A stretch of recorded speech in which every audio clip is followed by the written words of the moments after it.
Et maintenant, la fable du centurion vaincu. Et l'histoire n'est pas neuve, elle remonte même à la guerre des Gaules, quand César ferraillait contre Vercingétorix sur le plateau de Gergovie en Auvergne. L'histoire a été racontée ou re-racontée par Valéry Giscard d'Estaing, car selon lui, elle est tout à fait symbolique. Il a décrit le combat d'un certain Lucius Fabius, précipité du haut d'une muraille par les combattants gaulois. Et outre cette parenthèse historique, le candidat est revenu sur la question de l'identité nationale, l'un des thèmes importants de cette campagne. Reportage Olivier Lerner.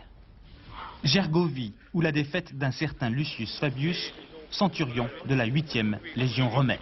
Pour commémorer cette bataille conduite par Vercingétorix, chef de la coalition gauloise, l'ancien Premier ministre, Jacques Chirac, son fidèle lieutenant à la moustache de circonstance, Claude Malurex, et le chef de file de la liste d'union, Valéry Giscard d'Estaing.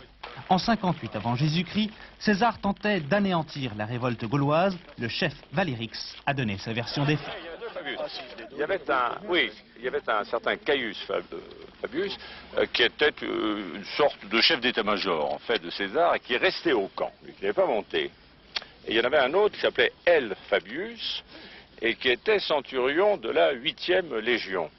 Et ce L. Fabius, appâté par l'espoir des récompenses, dit César, avait juré qu'il serait le premier à escalader le plateau. C'était une sorte de tête de liste. Et il est donc monté avec la 8e Légion sur ses pentes.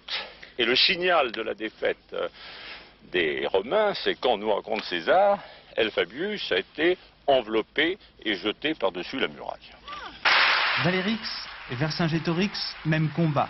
Le temps d'avaler une cervoise fraîche, les deux hommes retrouvaient leurs troupes dans la plaine pour évoquer le maintien de l'identité gauloise, française.